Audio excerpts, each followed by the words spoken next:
नमस्कार, आप देख रहे हैं जगत क्रांति टीवी और मैं हूं आपके साथ ज्योतिका। आइए रुक करते हैं खबर की ओर। पेपर लीक के खिलाफ आवाज उठाने पर निलंबित की गई अध्यापिका सुलेखा दलाल ने बताई व्यथा।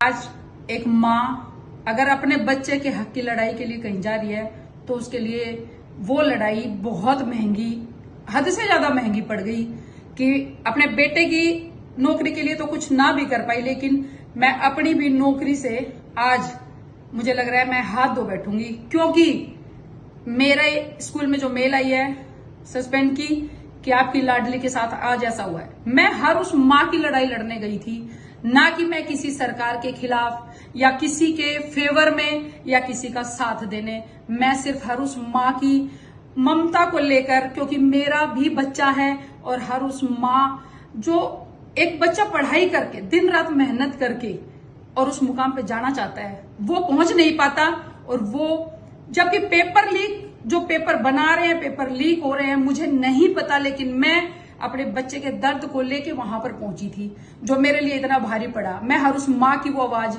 मरते दम तक बनना चाहती हूँ। हर माँ से एक उम्मीद करती हूँ कि कम से कम आप एक बार, अगर मेरे पास इतने फोन आए हैं कि हर उस बच्चे की आवाज उठाओ जहां जहां गलत हो रहा है। अगर मैं आवाज उठा रही हूं तो ये मेरे एक बच्चे की बात नहीं है, ये हर उस माँ की, हर उस बेटे की बात है जो माँ अपने बेटों से हाथ धो के बैठी है। जिन बच्चों ने सुसाइड किया है वो माँ कहाँ जाएंगी? एक एक बच्चा है, एक एक दो दो ही हमारे पास बच्चे हैं, और उन्हीं को अगर कुछ होता है तो हम किसके लिए कमा रहे हैं, हम किसके लिए ये लड़ाई लड़ रहे हैं?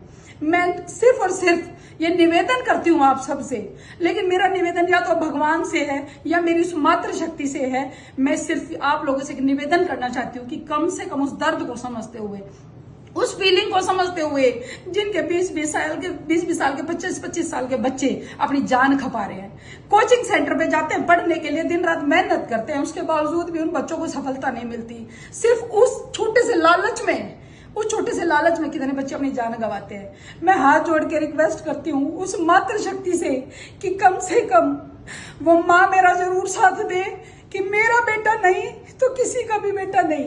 अगर मेरा बेटा इस जंग में जीतता है तो आपके लाखों करोड़ों बेटे जंग में जीतेंगे। मैं ना किसी भाई का साथ देने गई थी, ना मैं किसी के हक की लड़ाई लड़ने गई थी, मैं सिर्फ उन बच्चों की लड़ाई लड़ने गई थी जो मेरे खुद इतनी भारी पड़ी है। तो मैं आप लोगों से एक रिक्वेस्ट करती हूँ, कम से कम आप लोग मेरा साथ दे, कमेंट के माध्यम से बताएं मुझे, अपने किसी भी, या मेरी बहनें वीडियो बनाएं। जिन जिन बहनों को अपने बच्चों के खोने का दर्द है ना, जिन जिन बच्चों जो बच्चे इस लेवल पे पहुंचने वाले हैं वो भी, और जिन बच्चों का जो बच्चे आगे तैयार हो रहे हैं वो भी, मैं हाथ जोड़ के रिक्वेस्ट कर रही हूँ कि प्लीज कम से कम आप उस हक की लड़ाई के लिए मेरे साथ रहें। मेरे को और कुछ नहीं चाहिए।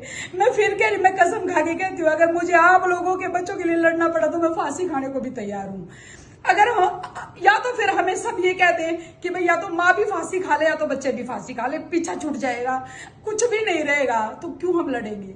मैं हाथ जोड़ के रिक्वेस्ट करती हूँ आप सबसे, प्लीज एक बार आवाज उठा लो मेरे कहने से। बहुत सी माओ के फोन आ लिए, मैं दिखा नहीं पाती, मैं बता भी नहीं पाती आप लोगों को कि मेरे को कितना दर्द है। एक बार रिक्वेस्ट है, प्लीज हर वो माँ आवाज उठा ले जिसकी गोद में बच्चा है, क्योंकि आज मेरा बेटा अगर 21 साल का इस जंग में है तो आगे आपका बच्चा जो 10 साल का वो भी आगे इसी दौर में आएगा। प्लीज मेरा साथ दे, मैं यही कहूंगी। अगर आज है तो सब कुछ है, नहीं तो अगर बच्चे चले गए तो हमारे पास कुछ भी नहीं रहेगा। प्लीज रिक्वेस्ट है मेरी, बस इतना ही कहना चाहूंगी। धन्यवाद। इस खबर में बस इतना ही। बने रहिए जगत क्रांति टीवी के साथ।